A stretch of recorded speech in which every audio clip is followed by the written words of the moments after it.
Good morning and good afternoon, depending on wherever you at. The time is recording. This is episode 170 of the Restricted Zone podcast, man. A great episode, football episode. We with a large crew today. We're back again with another guest. Rick, introduce yourself to the people. You're back again on the episode. How's everybody doing again? My name is Rick. I appreciate everyone again here for having me. After last time was really good, so I appreciate it again. I'm here to kind of recap, go through the last few weeks of football season, but I appreciate it and I'm happy to be here. Absolutely, absolutely. A couple of subscribers love your analysis. Kendrick, introduce yourself to the people out here, man. Yeah, you're on mute. You're If on you're on mute. mute, Well, y'all already know who it is. Smartest man on the podcast. I had a little slip up, but I'm sort of. Hey, But man. what's up, y'all? Smartest man. All right. Smartest man make mistakes. It happens. Chris, introduce yourself to the subscribers and people, man. You know it is, man. I'm the man, the myth, the legend. I'm here just to educate some fools that need educating. That's all. Yeah. Okay. With that being said, Lodge, introduce yourself. Long time, man. Introduce yourself to the subscribers, man. What's up, y'all? It's been a while. Appreciate y'all having me back. Try not to be on another hiatus again, man. I gotta get on a good schedule so I can come here every day for y'all. Let's get it, man. A big crew today, and I just want to give a thank before we dive into the episode. We hit 230 subscribers. We was at 212, 213 a month ago, so the channel is growing. We're seeing it little by little. We really appreciate the support. We see the likes, we see the comments. Just show us some love on Instagram. Check us out on all streaming platforms as well. Apple, Spotify, run those streams up. We see it go up little by little. We really appreciate it. It really keeps us motivated, to keep us going, and we just love sports, so we love talking about it. So with that being said, we're diving into football, man. And NFL week 1, week 2, just week 2 had concluded on Monday. We watched what we watched. It is what it is. But we're going to talk about some of the standout games from week 1 and week 2, most importantly. And I want to swing it to Kendrick, and I want to swing it to you, and just give me your thoughts on some of the games that stood out to you from week 1 and week 2. All right. I feel like I gotta say this. Caleb Williams, I don't know. I understand he has a bad line, but I don't know. Okay, that's fair. The one game they won was the defense. There was defense. That's true. Can't say nothing about that.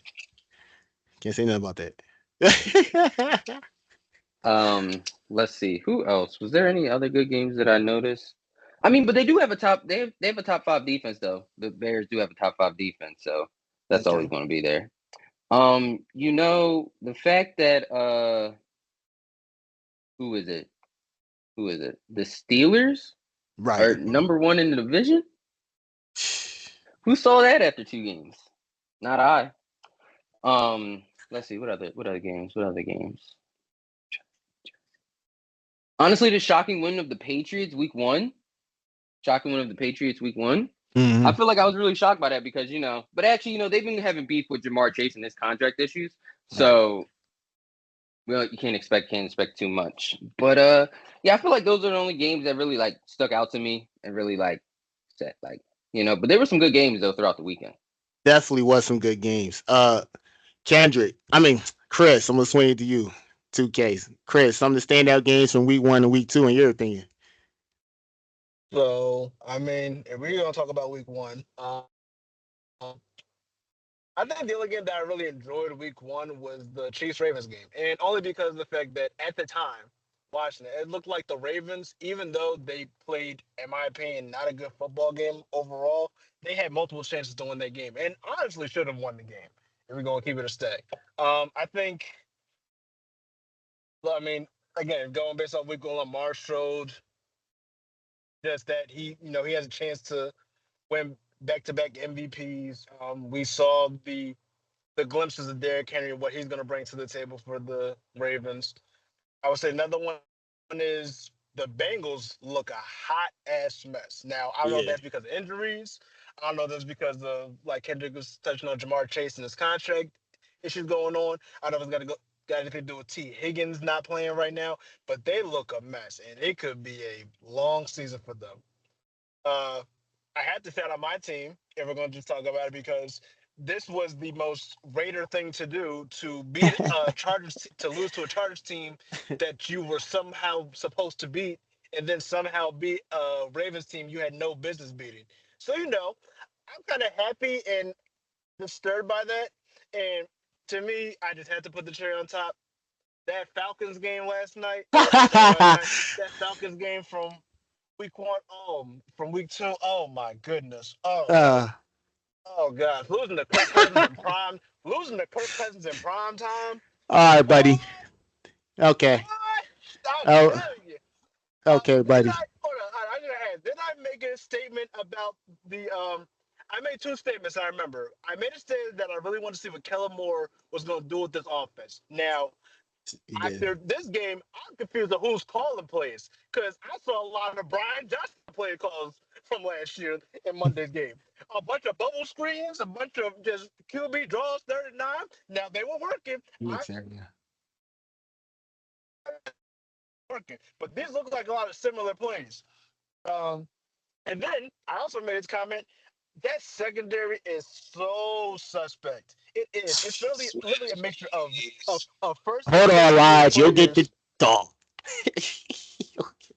It's literally a mixture of first and second year players and literally a bunch of cooked veterans. Oh, Cooked veterans, I might add you. Not just Whoa, veterans, hold cooked on. veterans. whoa. Isaiah Rodgers hasn't really played yet. I don't know why, but he's not cooked. Okay, well, he's not part of that.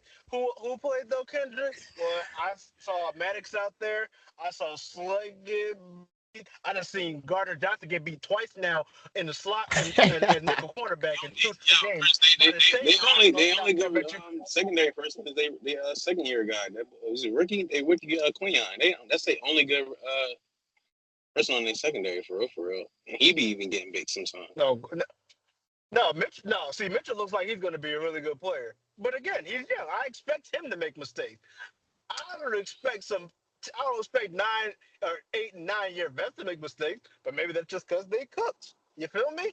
And I just thought, and just the last thing before I hand it off, I thought it was just so sweet. And it kind of reminded me of that game the Eagles had against the Cardinals last year, where it was a 2-minute warning against the team y'all had no business being in that situation with, where y'all supposed to win at the crib, and then just somehow lose. You really remember all like the most negative aspects.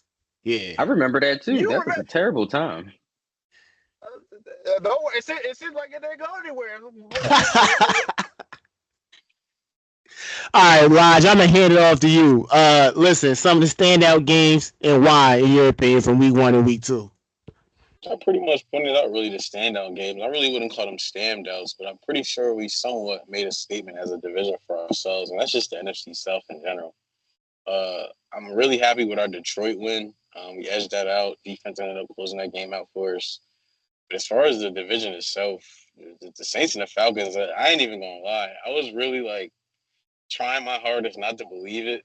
But yeah, it might be one of them seasons where all three teams, or at least have the 10 wins or 9 wins, are a positive record. And it's gonna be one of them seasons where I think we're gonna be the best FC division, not the East anymore, at least.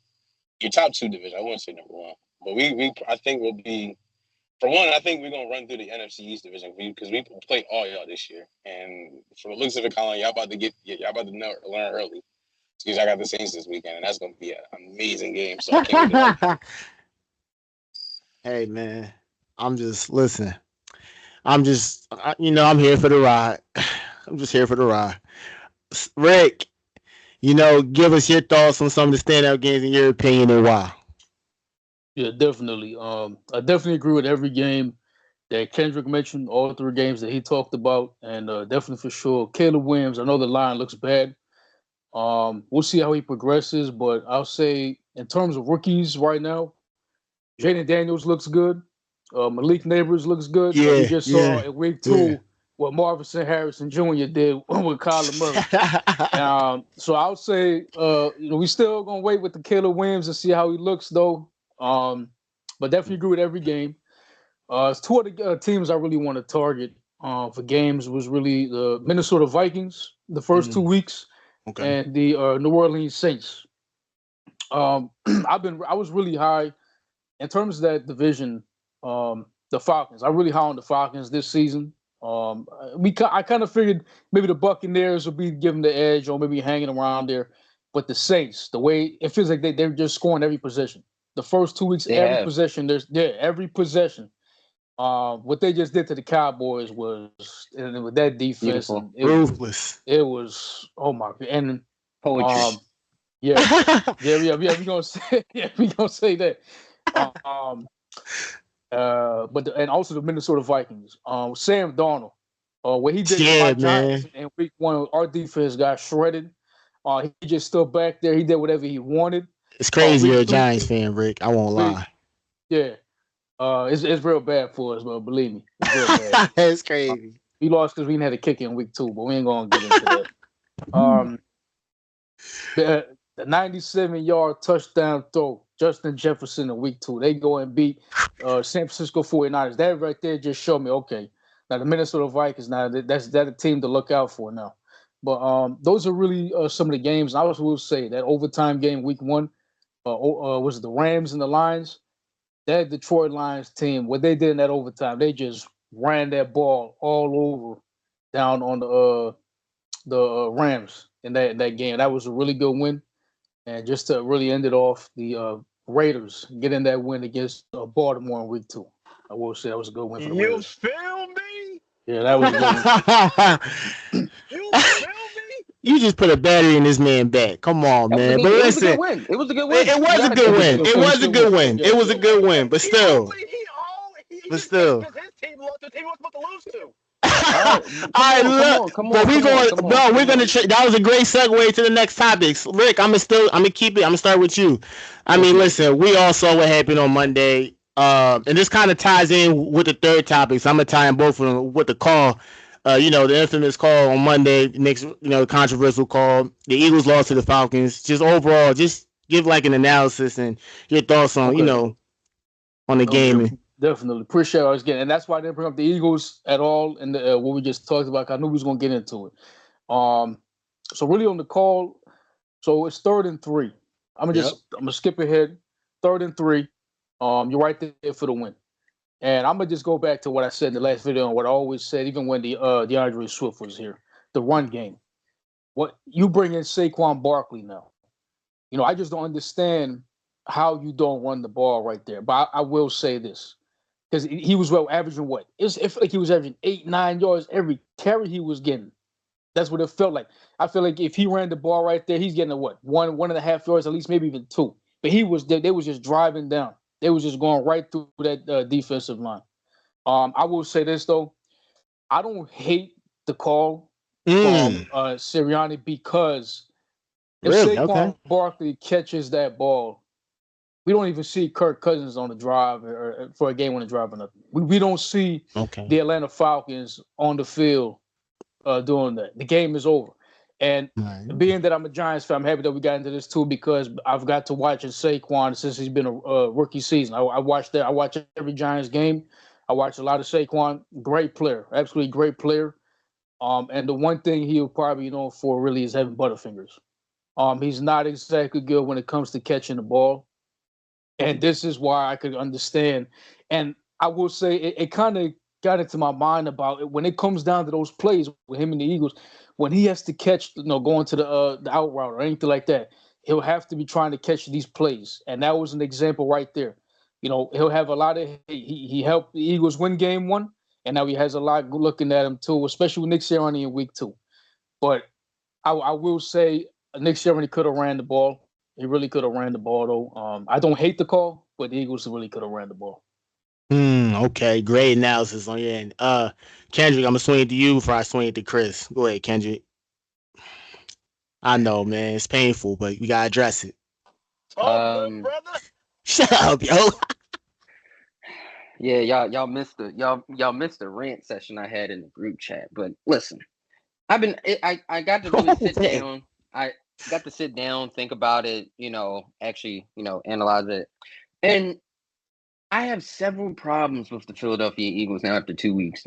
One, why are we refusing to play Devin White and Isaiah Rodgers? Like, why are they just not touching them? Like, what's going on? I'm confused. No. No. No. No, he's not, or just No, I don't. He's not hurt. They're just not playing him. Like He wasn't. He wasn't hurt coming out of training camp. They just not weren't playing. playing them. I don't get it. I don't know what's going on behind the scenes. I'm pretty sure y'all seen Devin White get benched in the playoffs. And so I don't know why y'all thought he was about to come in and get hella tick, but I mean, what they got N'Kobe Dean doing is things that Devin White does better. But N'Kobe Dean still has his good. When he was getting burnt in coverage in the playoffs, which is I was saying. If you'd let me finish, sir, I was getting to the point that N'Kobe Dean is the better cover linebacker, and that's great. But they keep sending. But like at the end of the game with the Falcons, they kept sending him on the blitz, and that's why I'm like, why are you putting him in a bad position? And that's not that's not where he strives at. But Devin White does strive at that. So I'm like, if you're gonna have it, you gotta have him situational. Bring him in situational. I'm not looking for him to come in and be like to be the guy. Like I'm still looking for N'Kobe Dean to pick up that role. And I mean, he does his job coverage wise, but like the blitzing wise, he's just not there yet. He's a little too small. So that's my issue. I gotta be honest. I was sentimentally sad when Maddox wasn't coming back, but I was cool with him leaving. I was 100% cool with him, but he came back, and I'm like, I guess I just got to be happy again. But no, right. I need Mr. 29 to get off the field for me. I need them to bench him like James Bradbury was supposed to be benched. Man, let's see. Bro. Also on the D-line, my man Bryce Huff has done absolutely the barest minimum in 2 games. All he got is an assisted tackle. That's all you got, bro. Like it's only 2 games. That's what I'm trying to comfort myself. To tell me I'm trying to comfort myself. He can't make an impact in 2 games. You getting locked down 2 games in a row. Hey, 2 games in a row. You making me question myself. But listen, there was a standout. Right. In Monday night game. Thomas Booker, who I need him. He need to get a couple more snaps. Yep. How he come in and he was hooping. Yep. Then he was like, he only got 9 plays. Let's come on. We gotta. If he playing that good, let's keep him in. Let's just get him in the rotation for today. Let's see what can happen. Right. Offensively, scratch your head for this one. The offense. Where do we start? Why do we go out and get Jahan Dodson? Why? And all we got him doing is cardio out there. He doing accurate cardio with the routes he's running. Because all he's doing is just running them. They not looking at him not one time. You mean to tell me the man who was cooking last year, he was doing pretty good. He especially cooked the Eagles. And we got him. We went out and got him, and then we got him doing cardio out there. Like, all right. Like, why did Covey have more catches than him? Like, I'm just confused why Covey had 6 catches. Why? I'm not saying he's bad, but we got better talent out there. The play calling, very Nick Sirianni and Brian Johnson, like very much like that again. It's just I'm like, bro, what are we doing? Like, I understand AJ Brown is out, but like we can still work as an offense. We can still run the same normal plays. We don't have to regress. Like, it's okay. Like, we're gonna be good. But it was just a terrible regress. And then, I mean, the 3rd and 3 call. Listen, honestly, what's your honest opinion on that? It's the big draw. No, it's not even. I should have realized that it wasn't going to work because the last 3rd and 3 in the first quarter, when they were in the red zone, they ran a 3rd and 3, and Hurts had to roll outside and pass it. It was the same exact spot, just on the side flip in the first quarter. They didn't run the ball then. I don't know why I thought they would run the ball at the end of the game. I don't even know why. Like, we 3rd and 3. We got the brotherly shove now. Like, I'm just saying, if Saquon gets us 2 yards, I'm feeling confident in that play that we can get the yard, half a yard, whatever. I'm feeling very confident in that situation. Because honestly, all we had to do was even get a first down, and we would have been cool. Now, hey, great analysis, Rick Kendrick. Great analysis. I don't disagree. Chris, definitely want to get your thoughts, and then Lodge, and then we go. Fun, my guy. I'm about to Hey mute man, you, buddy. All right. man, listen. I mean, Kendrick said a lot of stuff that I was gonna say. I mean, I'll just touch on it real quick. I was about to ask y'all a funny question before Kendrick kind of stole it from me. I was gonna ask y'all if Bryce Huff was on y'all interview report. I just want to know because I just want to know if he was playing or not. Like I know if he like he tweaked his hammy. He out for a couple weeks like AJ Brown now. I don't know I was what's wondering going on. like did he feel sick? I was just wondering because I know y'all paid this brother a hefty amount of money because y'all didn't want to pay Hassan Reddick, who probably would have benefited from yesterday for y'all. And Crazy. he was just a non-factor. That brother's was getting blocked one-on-one by tight ends. Tight ends. Kyle Pitts isn't even known as a good blocking tight end. He's getting blocked by Kyle Pitts. Let's talk about it. Let's Oh talk about it, man, man. Let's talk about it. the floor is So yours. Talk about it. let's see what else I can say. So I'll get to the call. I don't think it was necessarily a bad call. I wouldn't have called it. I'll tell you that much. Because what's something that I like to say all the time? Do what got you to the dance. What got the Eagles to the dance? It damn sure wasn't the passing game. It damn sure wasn't that. How did the Eagles, what's the Eagles' bread and butter? Running the ball. You got a top three offensive line. A top three. Sure, you lost Jason Kelsey. It happens. Cam Jurgens seems like a pretty nice replacement so far through 2 weeks. He seems like a good replacement. The O line is still packed. You got Mekhi Becton out there actually looking like a good offensive lineman. He didn't look like that at all against the Jets. Now maybe it's because he went to guard. He got Lane Johnson next to him. I don't know. I'm just saying, y'all got some blockers. That's true. Like, and y'all got Saquon Barkley, who literally on that same drive didn't he get an 8 and 9 yard carry before the play Yes, he on did. that same possession? Yes, sir. You need that. So so So y'all thought it was thorough to, we got Saquon Barkley in the backfield. We got one of the best running backs in the league. We know he can average 7 yards a pop whenever he wants. Let's just pass the ball. That's what went through y'all heads? Seriously? That went through their heads. Yes, Saquon should have caught it. I don't blame Saquon for dropping the ball because y'all should have never ran the damn play to begin with. Like Kendrick It's said, fair. worst case scenario, Saquon don't get the first down, and y'all got the unbeatable tush push, and y'all get a first down, and the game's over. No, y'all like And to the get clock's cute and running. shit. I That's think true it's too, hilarious that y'all like. Lodge. I think it's hilarious y'all like to get cute and shit, but y'all like to get cute. Y'all do a pass play, and now you're gonna settle for a field goal. Y'all lost the game, and it literally goes back to last year. The It's Eagles true. put themselves in situations to lose the game against teams they should beat. I find it hilarious. I do find it hilarious. But I know with all the talent on this roster, that has got to be sickening. There is no way, even with AJ Brown, there is no way y'all should not have scored. There is no way y'all should not have scored at least 25 points against the Falcons. The Falcons, the best part about the Falcons defense is their secondary. Albeit they play pretty well yesterday, but they couldn't stop the run. Why not just run the ball? Saquon already had a break.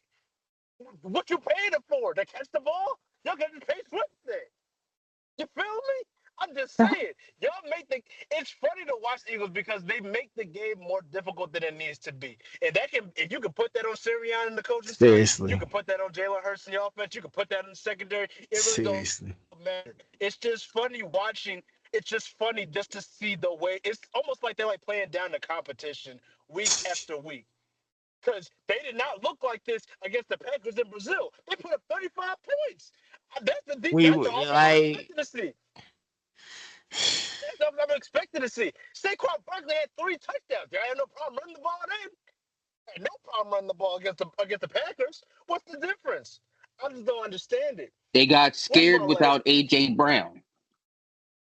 So you mean to tell me you got a WR1 that's playing a WR2?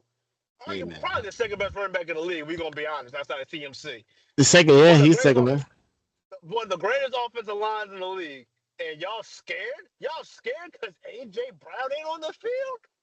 AJ If Brown, man. if you don't pull your big boy pants up and get to work, come on now, Come on now. But again, this is why I was so curious. I really wasn't even paying attention to the regular season for the Eagles until now.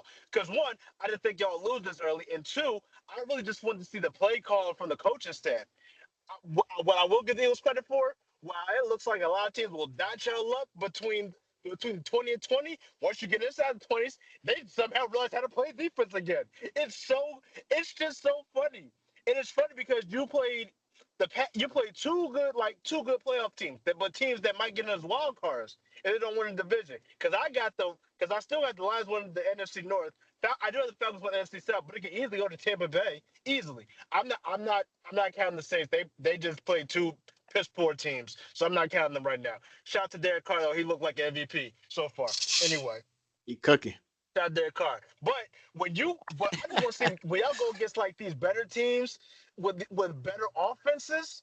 I really want to see how that works because y'all just cannot give up all these passing yards, all these run yards. Y'all had Bijan Robinson out there looking like Derrick Henry until Gardner Johnson popped him. He was just like, Crazy. what happened? You did losing Fletcher Cox mean that much to your defense? I'm not talking about something right. Did losing Fletcher Cox mean that much to your defense? I get he was a veteran, I get he was leader, but let's be honest, he was not the same player that he was when y'all won the bowl. So where's the regression coming from? Y'all gotta start asking yourselves that.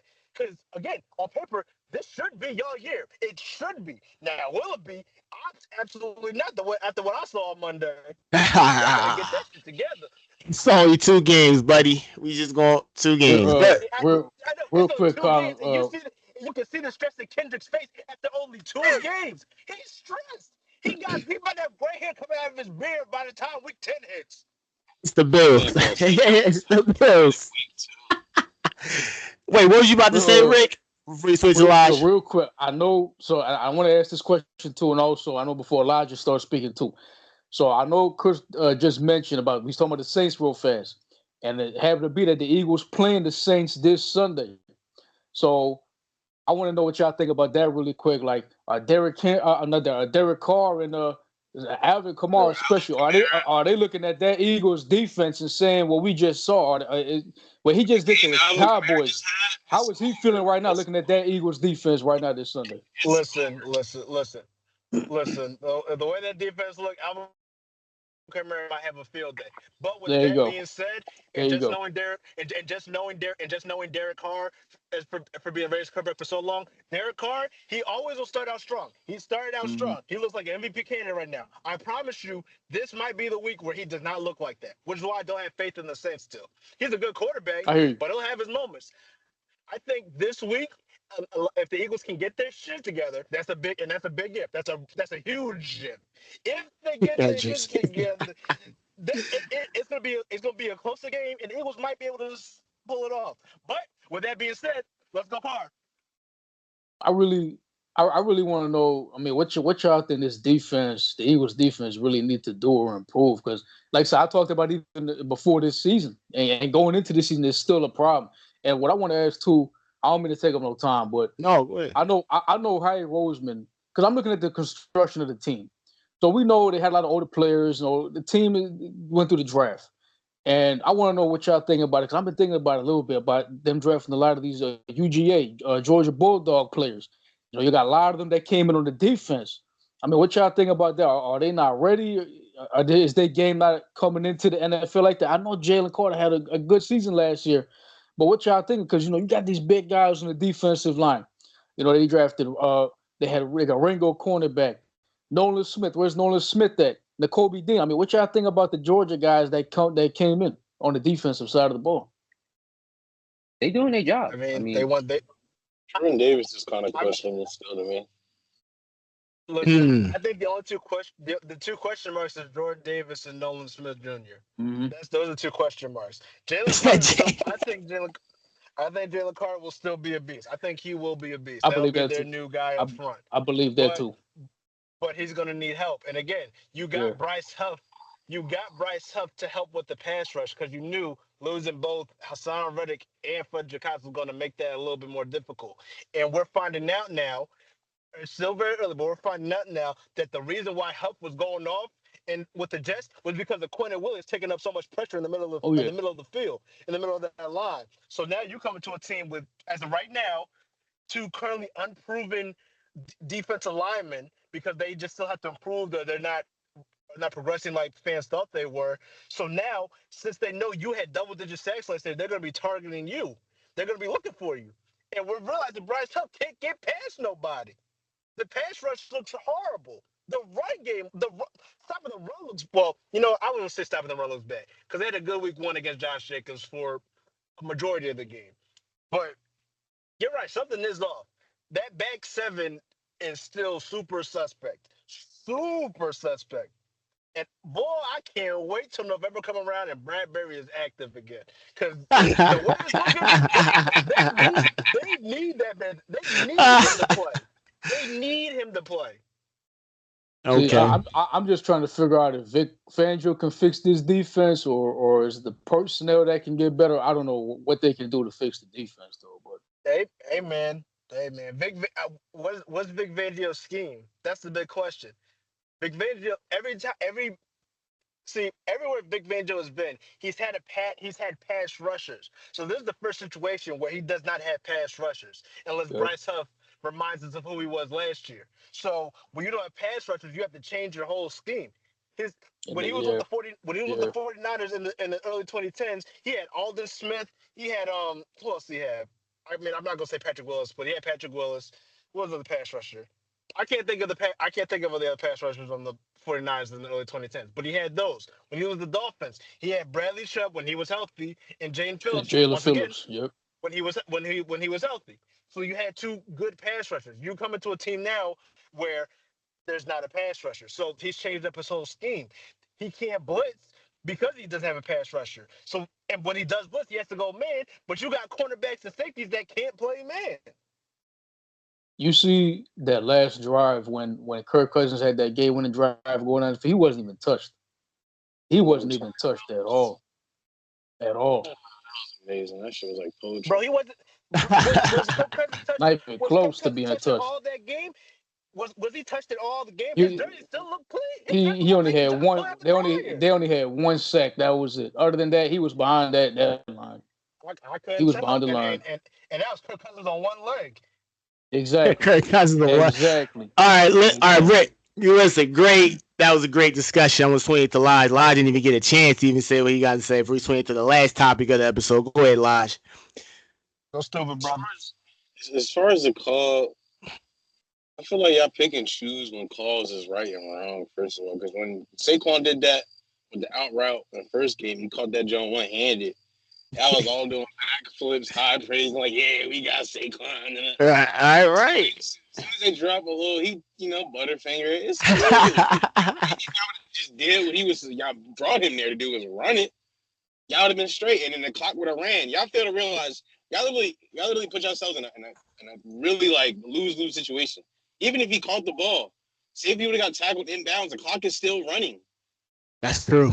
That's true. So the clock is still running. We had the lead. Bro, but it's still like y'all want to, I don't know. Y'all confuse me with the stuff y'all do. And then like, we had the really, lead. what was it, like $1:40 left, and then they got the ball, bro. I'm sorry, Kirk Cousins off of an injury, go for it, the game-winning drive. With no $1:40. And then all you need to do is hold him to a field goal. He got a touchdown.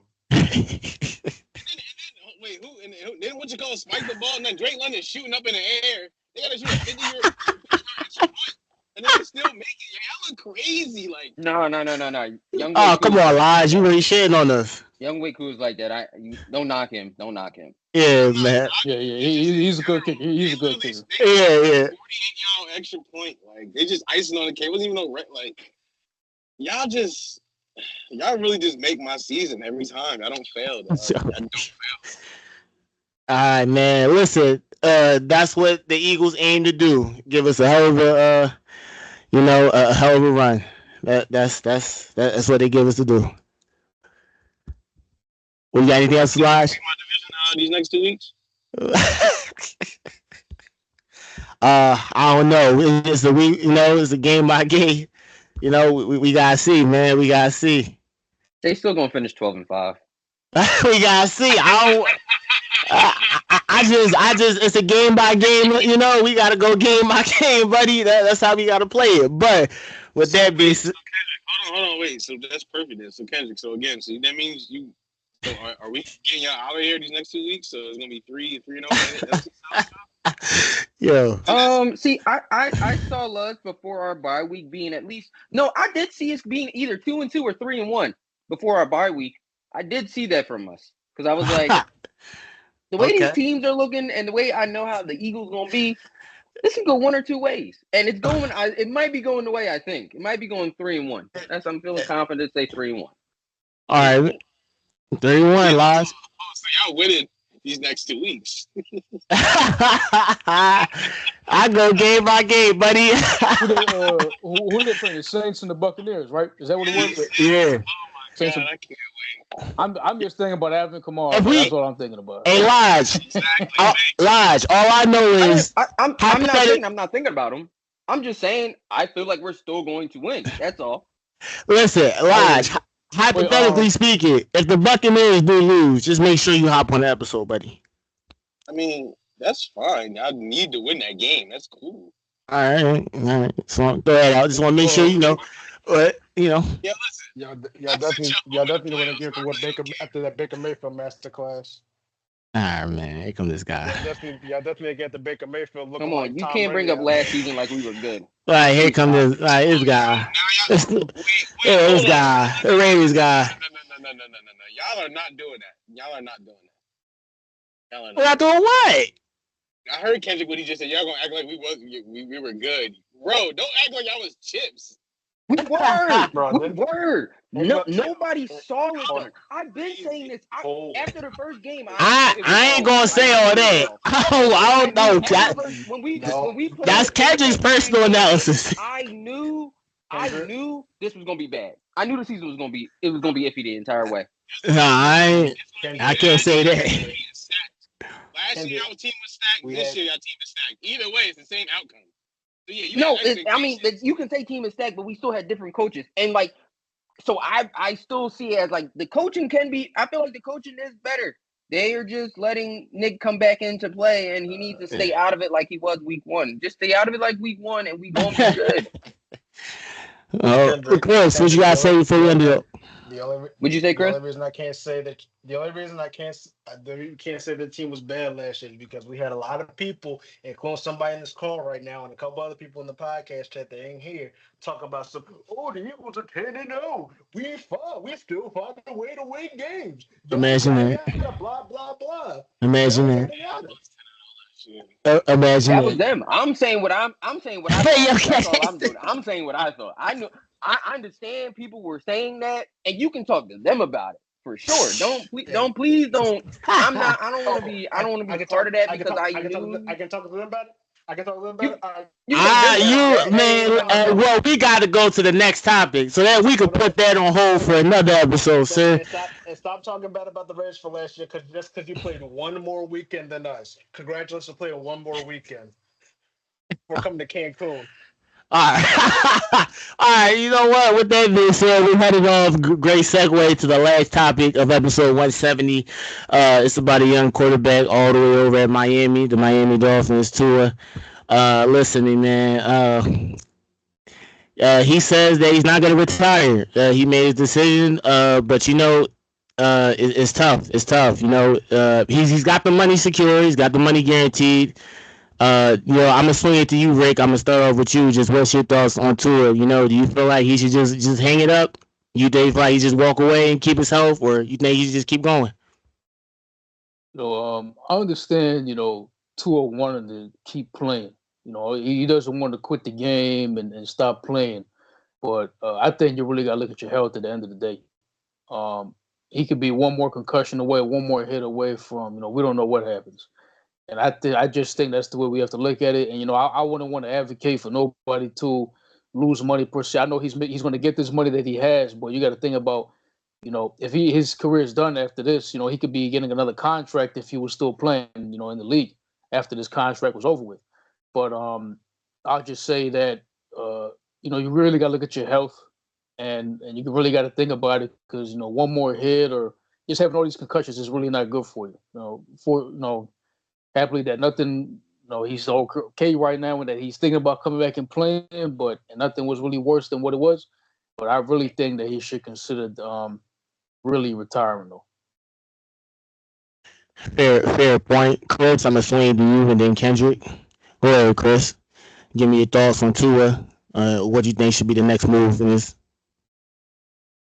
Listen, all I got to say about this is I was watching a clip of Nate Burleson.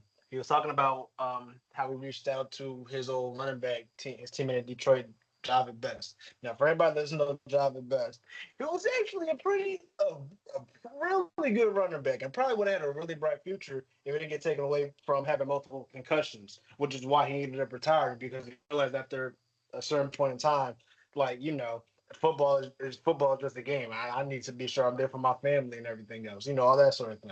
So, I think Tua is in a difficult situation right now because,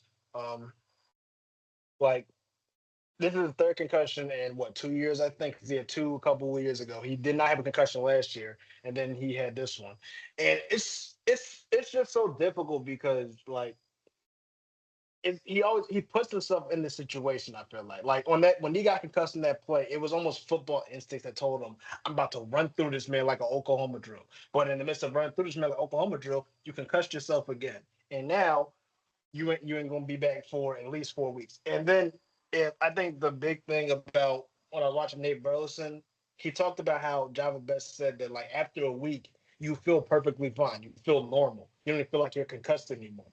But because you go through all the tests and they're good, but you don't realize the stuff that's still going on weekly with you. You don't realize that the long term effects it can have on you. And that's been the whole problem with the NFL and why they were trying to track down on CTE for the past decade because a lot of these players get concussed playing a physical sport, think they're fine a week later because they passed a test, go back out there and play. Like, do we just forget what about Junior Seau, one of the one of the best linebackers the league has seen? What happened to him because of CTE? I mean, I can't tell another grown man what to do. I think Tua has to sit down and think about it. At the end of the day, like Rick said, he has guaranteed money, so he's cool either way. But you got to realize just what's important in life. Now, if I was in Tua's shoes, I would probably take as long as you are on IR to think about it. I would take a whole month, 4 weeks. I would take a whole month to really sit down, think about: do I really want to play this game? Is this really worth playing another 10 years for? Because Tua could play for another 10 years. He's still very young, very young. But it's just all about what's important to you. And again, we don't know what can happen if he goes back out there and he gets concussed again. And at this point in time, every NFL fan, not even every Dolphins fan, every NFL fan, when he steps back on the football field, we're all going to be kind of cringing every time there's even pressure coming his way. Because last thing we want him to do is get concussed again.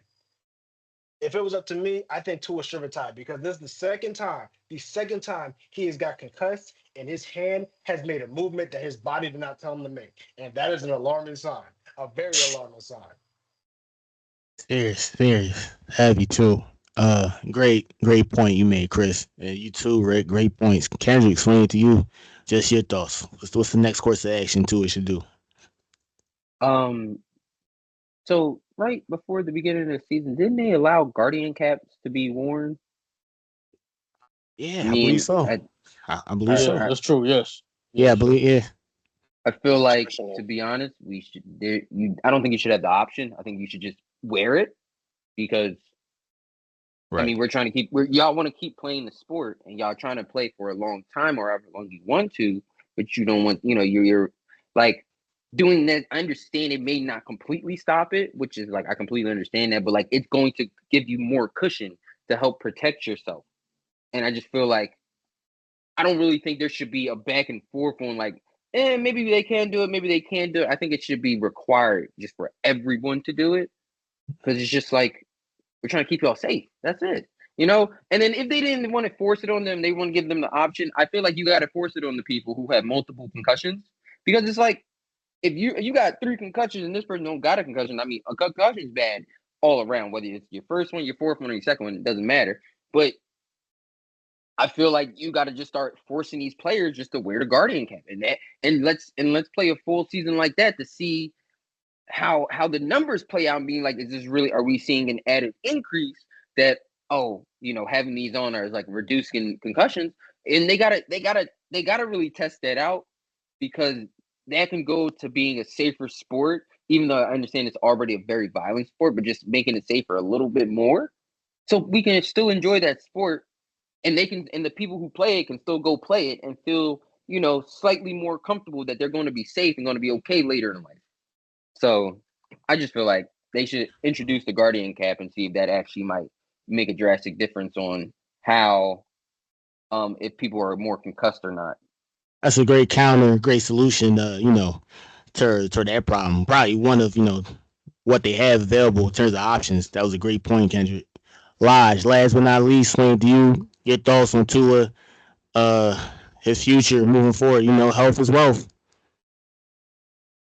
Yeah, it is, but also not. I don't understand the situation he's in, but just for like small context, I do know like when he was in Alabama, his family moved to Alabama, and when he moved to Miami, he moved to Miami. So they pretty much moved on his clear. So it seems like it's kind of like looking around the family as well, not just himself. So I mean, to me, again, there is ways for him to make money outside of football, and I hope he does realize that eventually, if not now.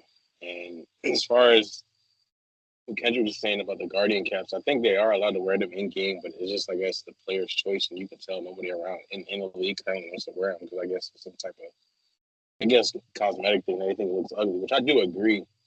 But as far as making it, mandating it, as far as all teams wearing it, I don't see that happening yet.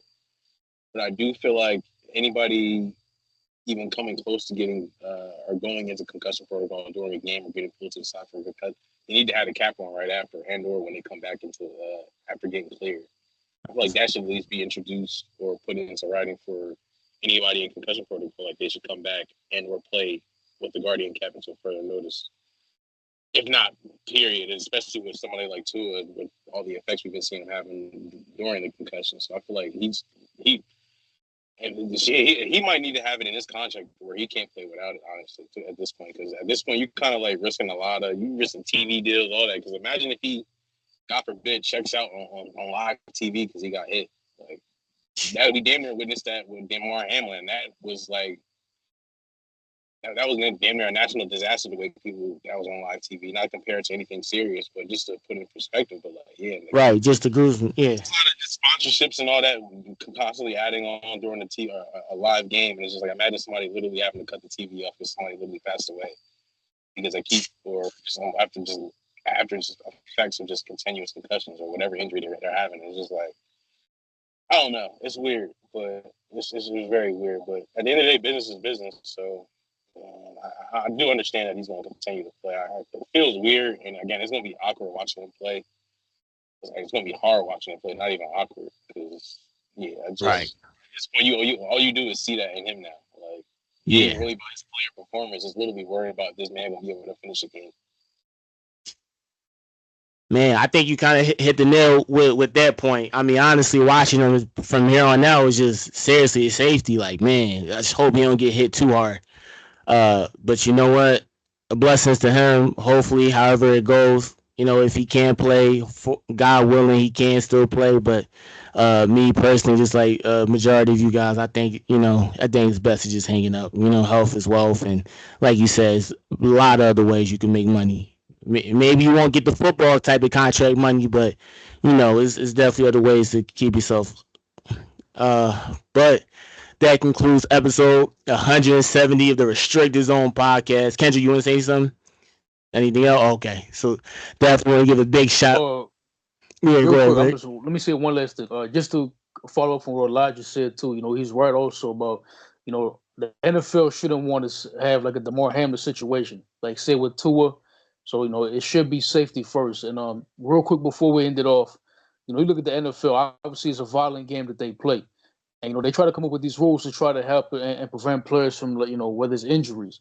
A good example is the new hip drop tackle rule. You look at the game on Sunday, and you look at the game on Sunday night. Joe Mixon, Yep, exactly. He's not happy with that. That's a perfect example right there. Yeah, it is perfect. You're right. Yeah. Yep. Yeah. Man, on that note, shout out to you, Rick, for that note, for that quick analysis. We're gonna end it off on that quick analysis too, sharp analysis as well. And that concludes episode 170 of the Restricted Zone podcast. I want to give a big thank you to Kendrick, Lodge, Chris, Rick. Big thank you to each and every single one of you. Hopefully, the fans and the subscribers enjoy this episode as much as we enjoy recording this episode. You can check us out on all streaming platforms. I'm talking about Apple, Spotify, you name it. We're on there. Check us out. Just hit the play. Best part about it, you don't got to pay a dime. $3.99. All we ask is just to support on YouTube. Leave a like, comment, and subscribe. Share the channel out with your friends. Whoever is a sports fan, we really appreciate the eyes, eyeballs, and notice. Like I said, we're at 230 subscribers now. Really appreciate the love. And you can definitely check us out on Instagram at Restricted Zone Pod 2. The link is in the bio. Check us out. Click on the link. DM us any topics you guys want us to talk about. We're more than welcome to talk about it. Have a great day, everyone. Enjoy the rest of your week. Take care. Appreciate it.